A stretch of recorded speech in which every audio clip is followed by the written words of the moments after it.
Ստեղծագործությունը միշտ պիտի հուզի ունկնդրին։ Հիշենք Չապլինի ֆիլմերը կամ Կոմիտասի երաժշտությունը։ Չէ՞ որ դրանք արվեստի իսկական ստեղծագործություններ են, եւ ոչ թե ժամանակի մոդայիկ պտուղներ։ Երաժշտության ճշմարտացիության առաջին ու անհրաժեշտ պայմանն ու չափանիշը հուզականությունն է։ Այն պետք է հուզի քեզ, ցնցի, մտնի սիրտդ եւ ոչ թե զարմացնի։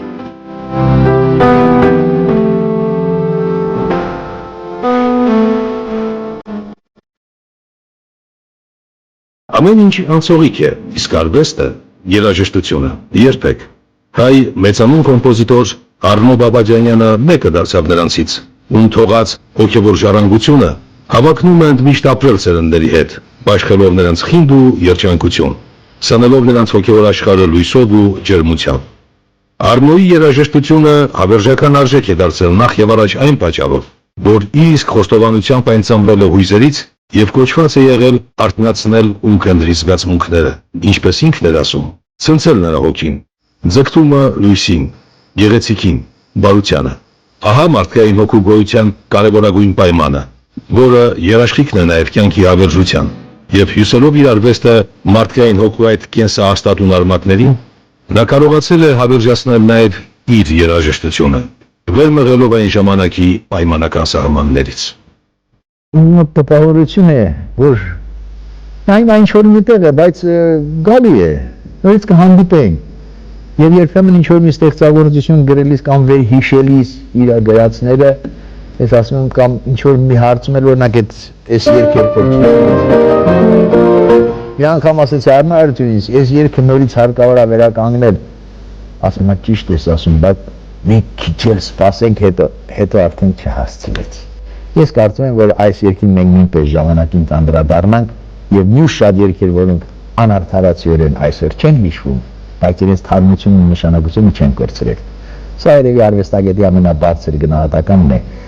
որ իր ֆիզիկական բացակայությունը իր ստեղծագործություններով իսկապես բերում է անմահություն։ Այդպիսին է Արնո Բաբաջանյանը։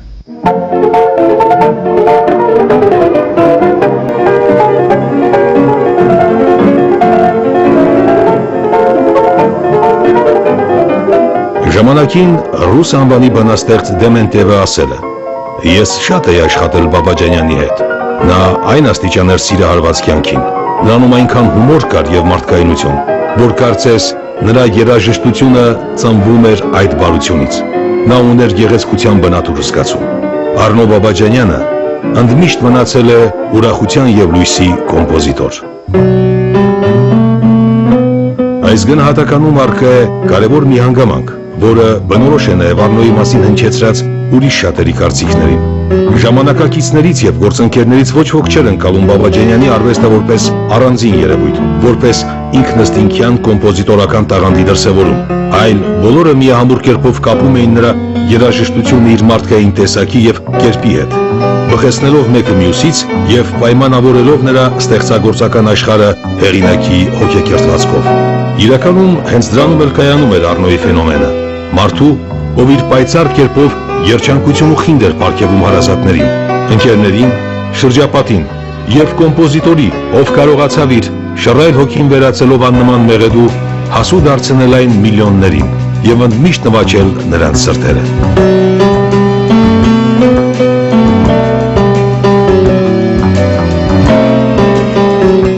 Բաբաջանյանի մասին խոսելուց ակամա վերհիշում ես մի այնպեսի մեծ էպոխա երաժշտության մեջ, որ նույնիսկ դժվար է պատկերացնել այդքան մեծ ժամանակաշրջան, այդքան շատ արած գործ եւ այդքան քիչ արած գործ, որտեղ ինքը քիչ ապրեց։ Արնո Բաբաջանյանը մեր մեծ երախտավորներից է երաժշտական արվեստի մեջ, գերազանց դաշնակահար, հրաշալի կոմպոզիտոր,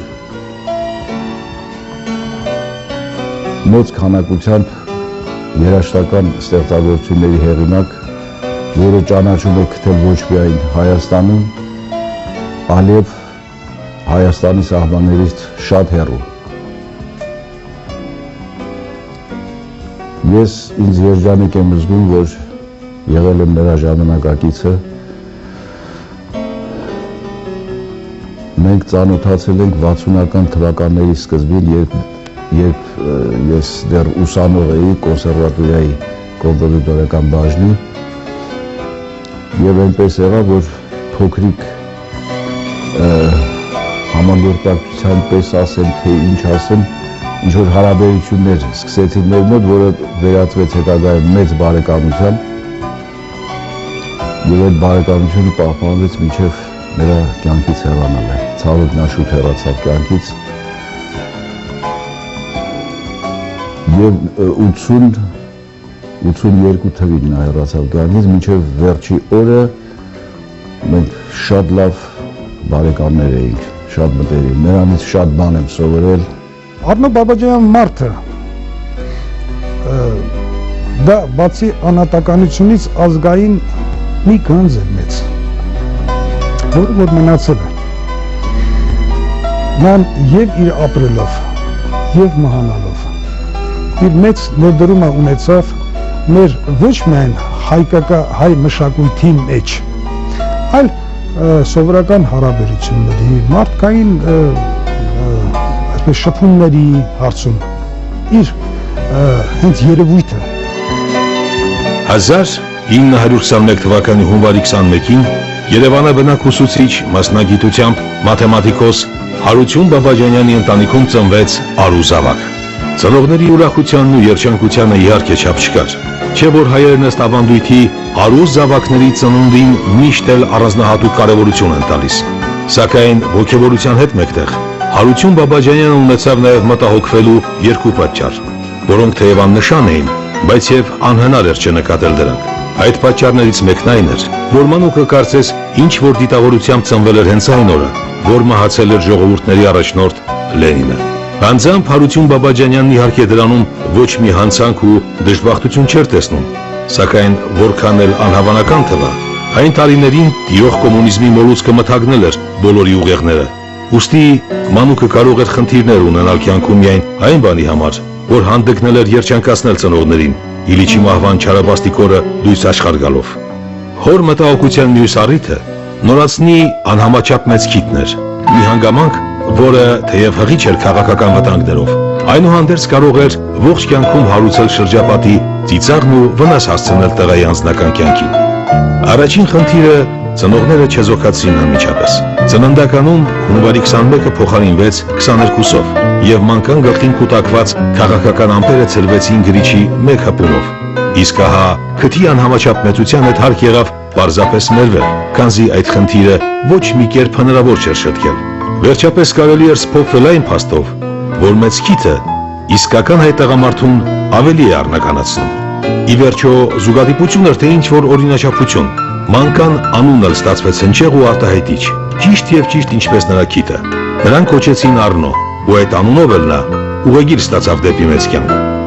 Պետք է ասեմ, որ ըստ իրա պատմելու, որովհետև ես ինձ համար իմ ավակ ընկերներ, իրա պատմելով այդ բաները պետք է ներկայացնեմ, անցել է բավականի դժվար կյանքի ուղի, ծնվել է խորհրդային միության ամենադժվար տարիներին 1921 թվականին անցյալ դարի, անցել է բոլոր այդ իր վրա զգացել կրել է այդ բոլոր նեղությունները եւ այնուամենայնիվ իր տաղանդի, իր աշխատասիրության շնորհիվ դա կարողացավ հասնել բարձունքների իր արվեստի մեջ։ Բաբաջանյանների ընտանիքում երաժշտական կրթություն ոչ ոք չուներ, թեև Հարություն Բաբաջանյանը գերազանց ֆլեյտա էր նվագում։ Գուցե օրից էլ Արնոյին փոխանցվել էին երաժշտական փայլուն ընտունակությունները, որովհետև դեռ 4 տարին չբոլորած փոքրիկն արդեն փորձում էր նվագել հին հարմոնի վրա։ Ինչպես պարզվելու էր հետո, դա ոչ թե պարզապես գործիքի հետ խաղալու տարրական ձգտում էր, ինչպես նույն հասակում ցուցաբերում է յուրաքանչյուր մանուկ, այլ երաժշտությանը ինքնամոռաց սիրահարվելու արտահայտություն։ Ընդամենը 1-2 տարի անց փոքրիկ Արնոյի կյանքում տեղի էր ունենալու այն նշանալի իրողությունը, որը բացահայտելու էր մանկան անվիճելի ընտունակությունները ու սերն առ երաժշտությունը։ եւ միևնույն ժամանակ կանխորոշելու էր նրա ապագան։ Մի անգամ մեր մանկապարտեզ եկավ մի այցելու։ Այդ մարդը խնդրեց, որ մենք երգենք, որպեսզի ստուգի, թե մեզանից ով ունի երաժշտական լսողություն։ Բոլորի թվում ես էլ երգեցի ու ծափերով ռիթմ էի տալիս ինքս ինձ։ Անծանոթը լսեց ինձ եւ ասաց, որ ես պարտադիր պետք է զբաղվեմ երաժշտությամբ։ Իսկ հետո ես իմացա, որ այդ մարդու անունն էր Արամ Եղիայի Խաչատրյան։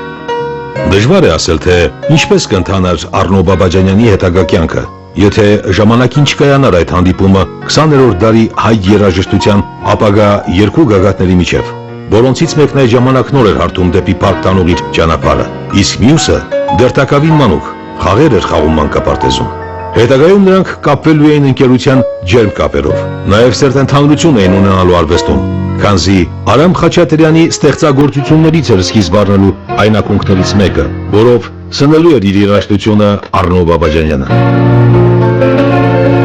Այսպես թե այնպես, երիտասարդ երաժիշտ Արամ Խաչատրյանի խորհուրդը այն ժամանակ մեծ ներգործություն ունեցավ Առնոյի եւ իր ընտանիքի անդամների վրա։ Ծնողները վճռեցին լրջագույնս զբաղվել մանկան երաժշտական կրթությամբ, եւ 1928 թվականին 8-ամյա Առնոն ընդգրկվեց Երևանի կոնսերվատորիային կից գործող Օժտված մանուկների երաժշտական խմբակ։ Սա նշանակալից իրադարձություն էր Առնոյի համար, քանզի հայտնվելով երաժշտական միջավայրում փորձառու ուսուցիչների ուշադրության եւ հսկողության ներքո, փոքրիկը ուսման մեջ դրսևորեց անրևակայելի ընդունակություններ։ Ընդ որում, բացի դաշնամուրի դասերը փայլուն յուրացնելուց, նա սկսեց նաև երաժշտություն գրելու փորձեր անել։ Այսպես,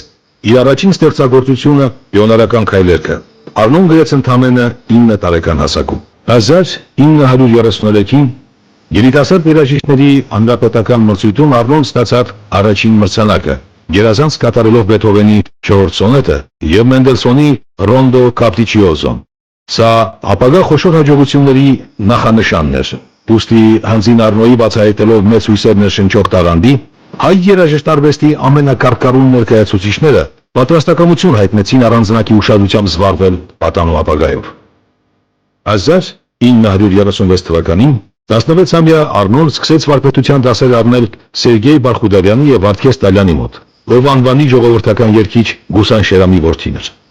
2 տարի անց 1938-ին նա մեկնեց Մոսկվա, նպատակ ունենալով ընդունվելու Գնեսիինների հանրահայտ դպրոցը։ Այդ ուսումնարանի քննական հանձնաժողովը Աբշահար Առնոյի կատարողական վարպետությամբ անմիջապես ընդունեց նրան ավարտական դասարան, ուր Առնոն ֆորտեպիանոյի մասով կատարելագործվեց անվանի երաժիշտ Ելենա Գնեսինայի մոտ եւ կոմպոզիցիայի դասեր առավ Վիսարիոն Շեբալինի ղեկավարությամբ։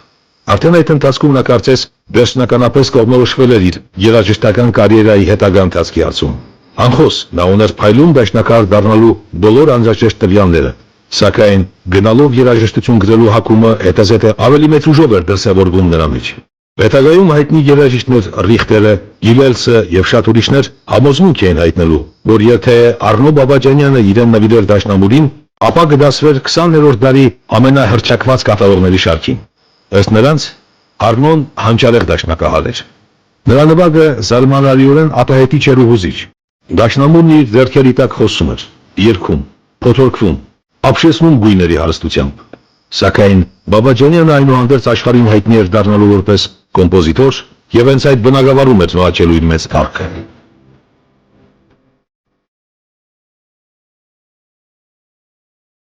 1947 թվականին Առնոն էքստերն կարգով ավարտեց Երևանի պետական կոնսերվատորիայի կոմպոզիտորական ֆակուլտետը, իսկ մեկ տարի անց ընդունվեց Մոսկվայի կոնսերվատորիա, ուր դաշնակահարի իր վարպետությունը կատարելագործեց անվանի երաժիշտ Իգումնովի մոտ եւ կոմպոզիցիայի դասեր առավ Վիչինսկուց։ Զուգահեռ նա հաճախում էր նաեւ Մոսկվայում գործող Հայաստանի կուլտուրայի տան երաժշտական ստուդիա, ուր դարձյալ հղկում էր իր վարպետությունը։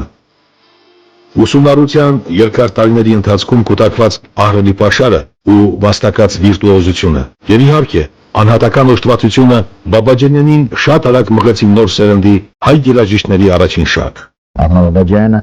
այն հազվագիտ անձանցից մեկն է, որը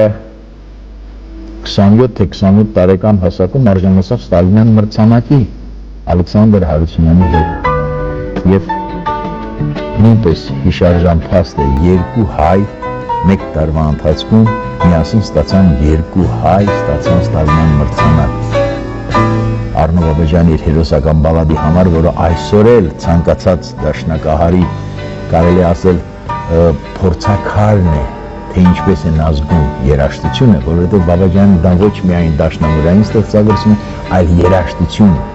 այլ գիրք, զգացմունք, միտք, այդ ամեն ինչը նրա ստեղծագործություններում կա։ 1950 թվականին 29-ամյա Արնո Բաբաջանյանը սկսեց դասավանդել Երևանի կոնսերվատորիայում։ Արդեն այդ ժամանակամիջոցում նա հասցրել էր աչքի ընկնել բազմաժանր տարբեր ստեղծագործություններով, որոնցից առավել հայտնի էին ֆորտեպիանոյի համար գրված հերոսական բալադը, ջութակի եւ թավջութակի կոնցերտները, ֆորտեպիանոյի տրիոն, Դմիտրի Շոստակովիչի շատակին նվիրված կվարտետը։ Իհարկե ինձ համար չնայած ես աշխատում եմ հիմա էստրադայի ժանրում, պոպուլյար երաժշտության ժանրում, ինձ համար շատ գնահատելի է նրա կլասիկ երաժշտությունը, շատ գնահատելի է եւ կարծում եմ, որ այդ երաժշտության մեջ նա շատ բարձր է, շատ մեծ է։ Մեր հայկական երաժշտության մեջ նա շատ բարձր տեղ է գրավում հենց դրանով։ Իհարկե Բաբաջանյան կամերային երաժշտության նույնպես խոշոր մասնագետ էր։ Նրա դաշնամուրային ստեղծագործությունները, իսկ նրա տրիոն, հիանալի տրիոն, որ կատարեցին Դավիթ Օյստեխի եւ Կնուշևիցկու հետ միասին, նրա ձայնագրությունը պահպանվել է Փառք Աստծո, Մոսկվայում ձայնագրվեց Դավիթ Օյստրախի հետ եւ Կնուշևիցկու հետ, հեղինակը դաշնամուրի մոտ, սա էլ շատ արտակարգ կատարում են նույնպես, թե ստեղծագործությունը ինքը նույնպես շատ զգացմունքային, լավ իմաստով։ Բացի դրանից նրա 3 կվարտետներն են, վերջինը նվիրված Շոստակովիչի հիշատակին, շատ գեղեցիկ գտնված այնտեղ ձայներանգներ կան։ Վերլուծության ենթարկելով դասական այս ստեղծագործություններից յուրաքանչյուրն ու հանրագումարի բերելով դրանց բոլորի առանձնահատկություններն ու արժանինքները, արվեստաբանները միահամուռ կերպով սկսեցին պնդել այն տեսակետը, թե Արնո Բաբաջանյանը փայլուն հեռանկարներ ունի դասական երաժշտության ասպարեզում։ Բոլորի խորին համոզմամբ երիտասարդ կոմպոզիտորը իր ստեղծագործության հիմնական ակունքները բխեցնում էր հայկական ժողովրդական երաժշտության ավանդույթներից, Ռախմանինովի դաշնամուրային արվեստից եւ Արամ Խաչատրյանի սիմֆոնիզմից ու կարողանում էր իր ազուգական տաղանդի շնորհիվ սինթեզել ոգեշնչման այդ աղբյուրները ներդաշնակ եւ կուլ մեղեդային հյուսվածքում։ Ու թեև այդ ազդեցությունը դասականներից Արնոյի պարագայում դեռևս ուժեղ էր, ինչը առասարակ բնորոշ գիծ է բոլոր սկսնակ կոմպոզիտորների համար, սակայն մյուս կողմից էլ չէր կարող չուրախացնել այն փաստը, որ Բաբաջանյանական երաժշտության մեջ արդեն իսկ դրսևորվում եւ գնալով ավելի արտահայտիչ էր դառնում անհատական յուրատիպ ոճն ու ձեռագիրը։ Ուստի այդ պարագայում շատերի համար անհասկանալի էր այն իրողությունը, որ խոստումնալից կոմպոզիտորը աստիճանաբար շեղեց իր ուշադրությունը դասական երաժշտությունից եւ ավելի շատ սևեռվեց ջազի եւ էստրադայի վրա։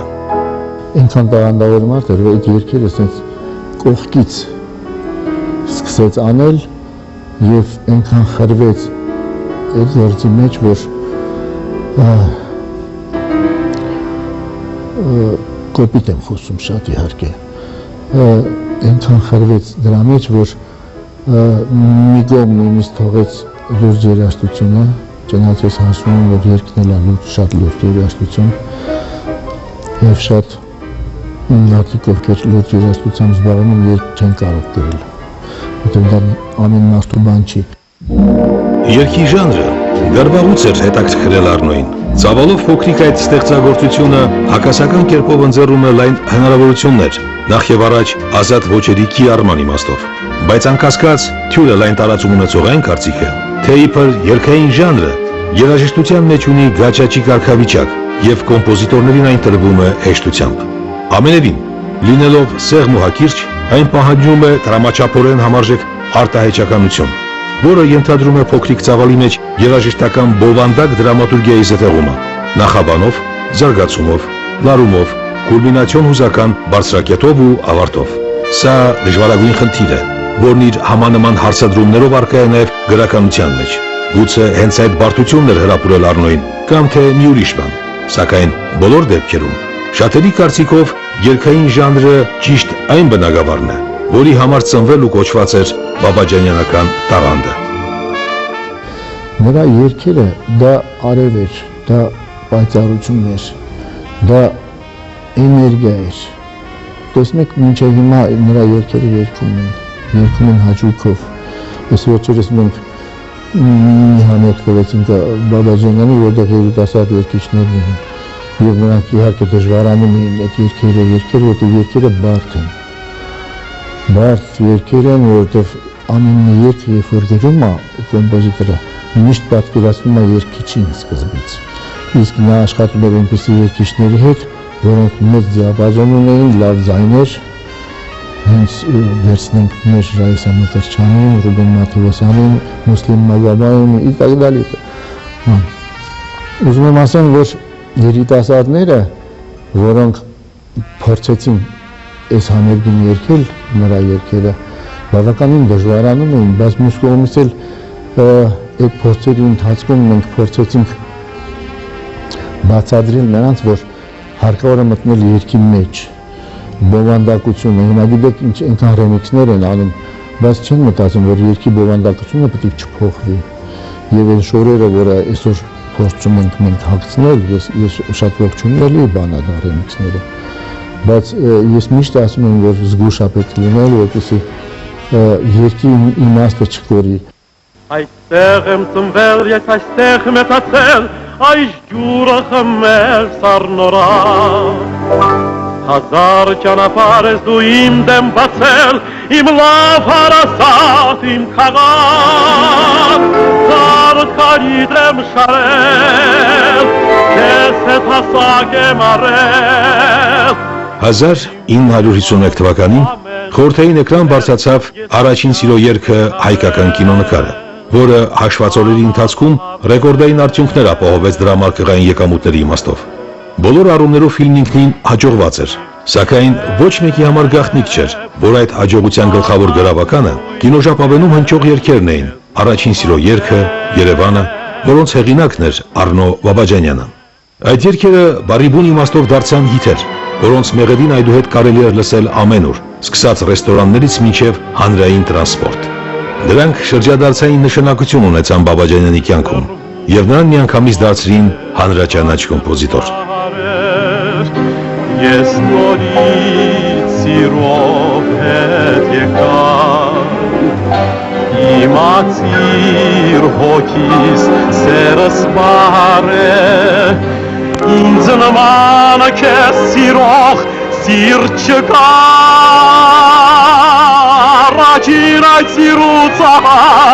ես չունեմ դադար։ Իհարկե առաջի սիրո երգի երաժշտությունը, առաջի սիրո երգի ֆիլմի երաժշտությունը Լայրդ Վաղարշյանի եւ Յուրի Երզենկյանի դեմադրությամբ այդ ֆիլմը դուրս եկավ համանյութենական էկրան։ Բոլոր երգերը ցեցին ապրել ինքնուրույն կյանքով եւ այդ երգերի շնորհիվ ճանաչվեց ֆիլմը, ֆիլմի շնորհիվ հիշվեցին երգերը։ Այնտեղ նաեւ Ղազար Օսարյանի երաժշտությունները, բոլոր սիմֆոնիկ հատվածները դա Ղազար Օսարյանի գրքին էին պատկանում։ Եղեսկով բազմաթիվ հիանալի երգերի հեղինակ 1956 թվականին Առնո Բաբաջանյանը տեղափոխվեց Մոսկվա, ապրելու եւ աշխատելու։ Խորհրդային երկրի համար հատուկ էր նման պրակտիկան, երբ օժտված մարդկանց սիրաշահելով եւ ավելի շահավետ պայմաններ առաջարկելով քաշում էին մայրաքաղաք եւ ծառայեցնում նրանց տաղանդը ռուսական մշակույթին։ Այդ ժամանակամիջոցին Առնոն հասցրել էր արդեն հեղինակել բազմաթիվ երգեր ու այլ ստեղծագործություններ հայկական էստրադայի եւ սիմֆոնիկ օրկեստրների համար,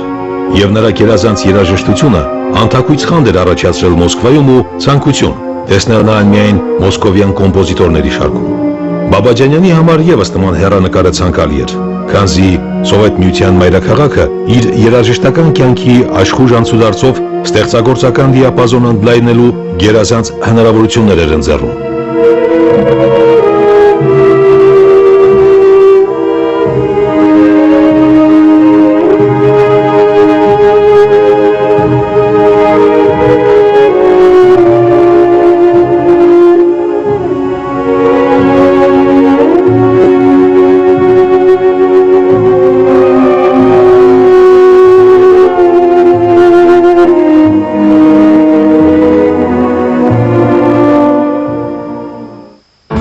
Առնոյի անզուգական երաժշտությանը սիրահարվելով նրա հետ աշխատելու ցանկություն հայտնեցին խորհրդային միության լավագույն բանաստեղծները։ Այսպես օրինակ, աննախադեպ արգասաբեր արդյունքներով պսակվեց Բաբաջանյանի երկարամյա համագործակցությունը անվանի ռուս պոետ Ռոբերտ Ռոժդեստվենսկու հետ։ Բավական է նշել միայն նրանց երկուսի երգերից մի քանիսը՝ Գեղեցկության թագուհին, Կապույտ տայգան, Ժպտա, Եղիր ինձ հետ, Անսպասելի ժամին, Հանդիպում, Հուշ, Կանչիր ինձ, Ցանկություն պահիր, Շնորհակալ եմ քեզ, Հարսանիք։ Այս ստեղծագործությունները դարձել էին հիթեր, եւ հենց դրանց կատարումով էլ հանրաճանաչության բարձունք էր նվաճել ու իսկական գերաստղ դարձել Առնոյի հետ անչափ մտերմացած երգիչ Մուսլիմ Մագոմաևը։ Ֆենոմենալ հաջողություն ունեցան նաեւ Բաբաջանյանի այն երգերը, որոնք նա հեղինակել էր Եվգենի Եվտուշենկոյի ինտերակցիայով։ Այդ շարքում հատկապես հայտնի էին Միշտ ապիր, Սատանայի անիվ եւ Քո հետքերը ստեղծագործությունները։ Նույնը կարելի ասել նաեւ Անդրեյ Ոզնեսյանսկու հետ համագործակցության արդյունքում ծնված երգերի մասին։ Իմ մասնավորի, Սիրո տարին, Մոսկվա գետ, Վերադարձրու ինձ երաժշտությունը չքնաղ գործերը։ Իսկ Լեոնիդ Դերբենյովի հետ գրված Երկրագնդի լավագույն քաղաքը երգը առասարակ տարիներ շարունակ չէր դադարում հնչել սովետական դիսկոտեկներում եւ երիտասարդական հավաքույթներում։ Пусть всегда нам светится счастье. Երկի բնակավարում մեծագույն հաջողությունների հասավ, նրա երգերը կատարում էին ինչպես Հայաստանում, այնպես Ռուսաստանում, նախկին Խորհրդային Միության հանրապետություններում եւ արտասահմանյան շատ երկրներում։ Որպես ստեղծագործող նա ամեն ինչին էր ուշադրություն դարձնում, օրինակ սովետական միություն երբ ներխուժեց Twist-ը, այդ ժամանակաշրջանում շատերը սկսեցին գրել Twist-ներ, բայց զարմանալի բան նույնպես նրանց Twist-երը կարծես արգելվում էր, իսկ Բաբաջանյանը հնչում էին եթերում։ Ժան Տակլյանը առաջի կատարողներից էր, օրինակ բանը էս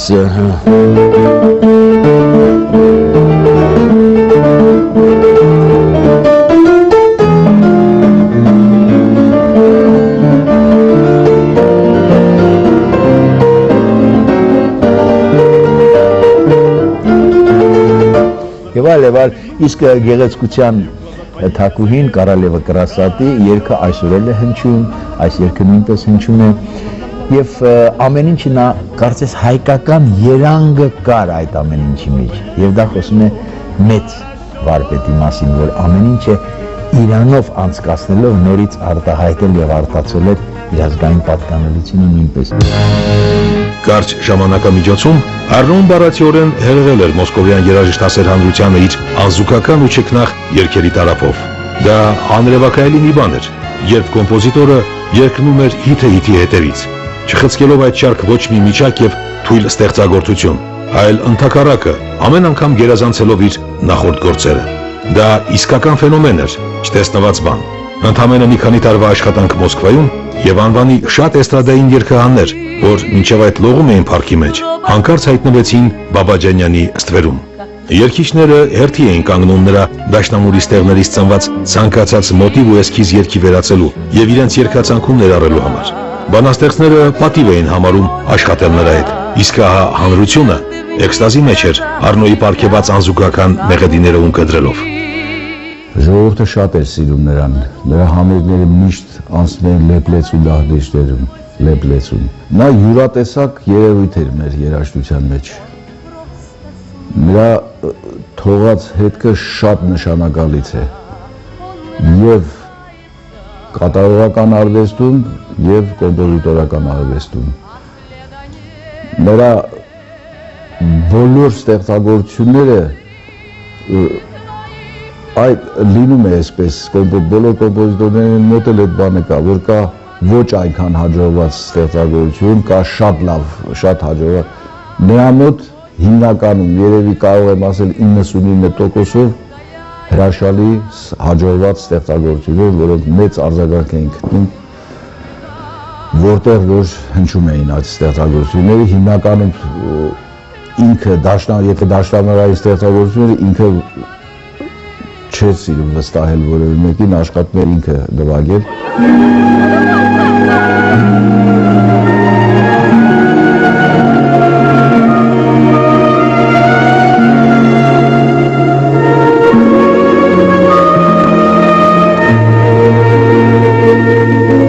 Ах, тополиный пух, тополиный Պատվերներն Առնոյի վրա թափվում էին հեղեղի նման։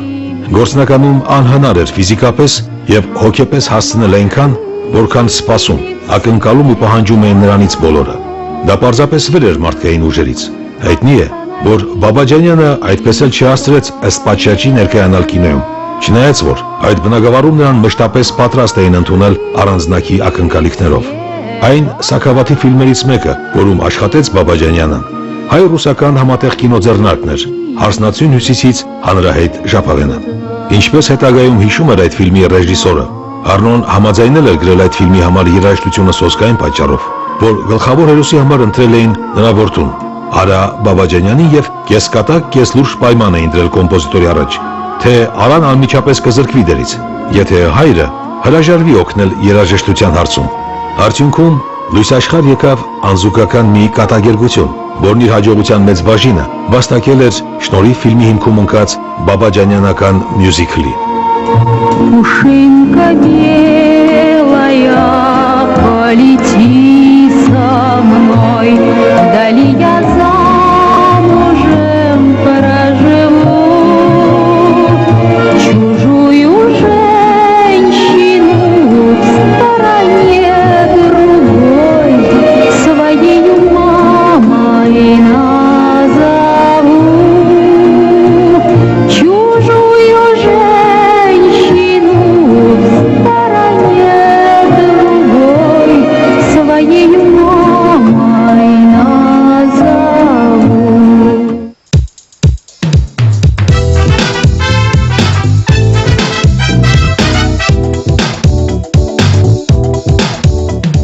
Վաթսունականների եւ 70-ականների խորհրդային էստրադային եւ ջազային երաժշտությունը ձևավորվեց ու թևակողեց իր ծաղկունքի բարձրակետը հիմնականում շնորհիվ մի քանի անունների, որոնցից մեկն ու թերևս առաջինն էր Առնո Բաբաջանյանը։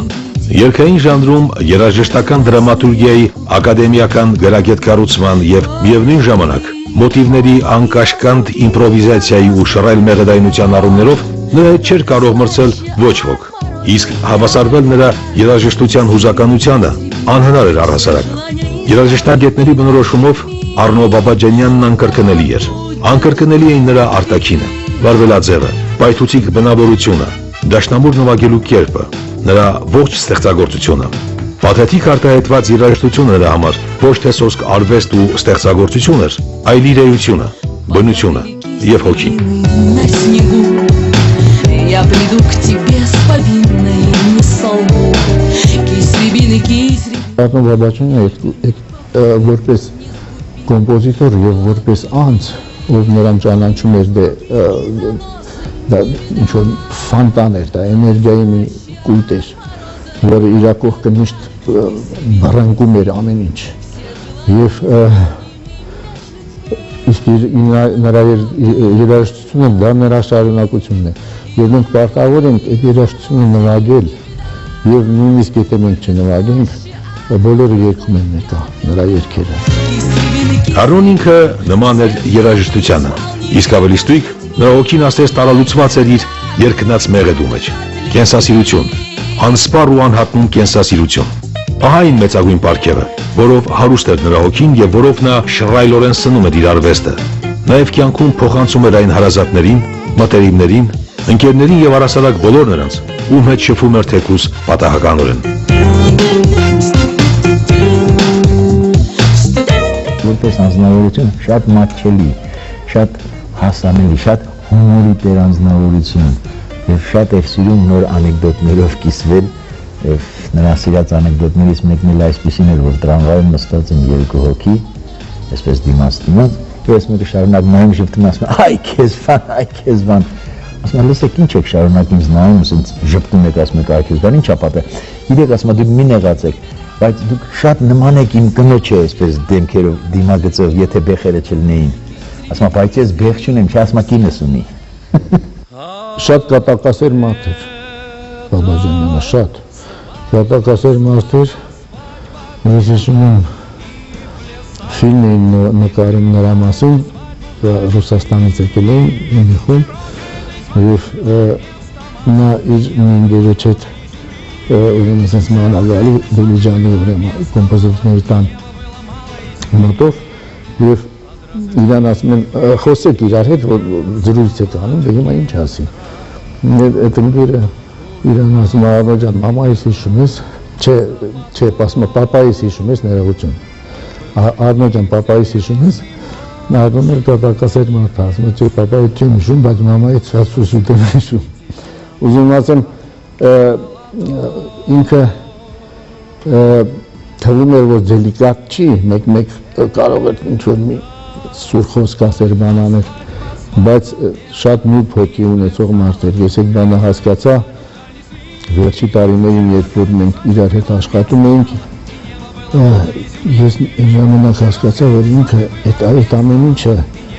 դրսի բան էր, իսկ ներսում ինքը շատ նուրբ մարդ էր։ Ջանը ինքը իրենից վառ անհատականություն էր եւ դա շատ մեծ նշանակություն ունի, քանի որ ինքը թողել է եւ լավ ընկերների մոտ հիշատակներ, որոնք այսօր կենդանի են, որոնք մեզ պատմել են նրա, ասենք, հետաքրքիր անցյալից, նրա նիստուկացից, նրա հետաքրքիր ուրախ բնավորությունից, քանի որ նրանք Էդվարդ Միրզոյան, Ալեքսանդր Հարությունյան նրա ամենամտերիմ ընկերներն են եղել եւ մի շփում եղել է նրանց մեջ։ Մենք փոքր ենք եղել։ Եվ ավելի շատ կողքից շփվել ենք, կողքից մեր մեծերի միջոցով, իր միջոցով շփվել ենք, որտեղ մենք չենք կարող ընկեր որպես լինել։ Եվ տեսնելով այդ բարի, լավ մոտեցումները, ցանկացել ենք ուղղակի ավանդույթ սարքել այդ մոտեցումը։ Եվ աշխատում ենք մենք ինքներս այսօր մեր երիտասարդության իմ ընկերներս երաժշտական աշխարհում, թե մշակութային ընդհանուր աշխարհում աշխատում ենք, որ նույն մոտեցումով, նույն բարի մարդկային մոտեցումով մեր երիտասարդներին վերաբերվենք։ Սովորական առօրյան նա անմոռանալի տոն էր դարձնում մարդկանց համար։ Վիլյամ Սարոյանի Արնոյին նվիրված լուսանկարի մակագրությունն այդ տոնի ականատեսի վկայությունն է։ Ես երկար կհիշեմ երաժշտության, ծիծաղի, բարի, երգի ոգեշնչող զգացմունքների հրաշալի գիշերը մեծանուն Արնո Բաբաջանյանի Մոսկովյան տանը։ Հայաստանի սոցիալիստական սովետական հանրապետության հոբելյաններ կացեն եւ կենտրոնից խնդրեցին որևէ ստեղծագործության հանդես գալ, մի երգ գրեց նա «Մեր սիրելի Երևանը» եւ այդ երգը այդ հոբելյանական երեկոյին մենք կատարեցինք օպերայի բալետի թատրոնի սրահում կատարեցինք, ինքը այդ ժամանակ արդեն հիվանդանոցում էր եւ հիվանդանոցում հեռուստատեսությամբ նայում էր այդ բանը կատարել, որ այդ հիվանդանոցից դրանից հետո արդեն դուրս չեկավ ինքը։ Արնոն ոչ թե պարզապես ապրում էր իր կյանքը, այլ քամում էր կյանքի յուրաքանչյուր պահից ու ակնթարթից այն ամենը, ինչ հնարավոր է։ Քամում էր խորը հոգեբավությամբ, ճիշտ այնպես, ինչպես վերապրում էր իր նվագի ամեն մի նոտան ու հնչյունը։ Ուստի, երբ 1983 թվականի նոյեմբերի 11-ին տարածվեց հայ հանճարեղ կոմպոզիտոր, Խորհրդային Միության ժողովրդական արտիստ Արնո Բաբաջանյանի վախճանի լուրը, ոչ ոք չէր ուզում հավատալ դրան, եւ ոչ ոք չէր կարողանում պատկերացնել, որ ապրելուն այդքան ծարավ մարդը կարող է մի օր մահվանը թույլ տալ ընդհատել իր կյանքի անզուգական մեղեդին։ Մարդը մահանում է այն ժամանակ, երբ իրեն մոռանում է։ Արնո Բաբաջանյանը ունի երգ, չէ, ես կմնամ իմ երգերում։ Դա Աստված, որ նա եւ նրա նմանները մնան իրենց երգերում, իրենց նկարներում, եւ մեր ազգը իսկապես կարողանա իրենց մեծերին, իր մեծերին կարողանա հարգել, պաշտել ինչի՞ չէ, պաշտել։ Եվ թեև ասում են կուրկը լավ բան չի, բայց այս դեպքում կարելի է նաև կուրկ ունենալ, ինչ խանգարի որ։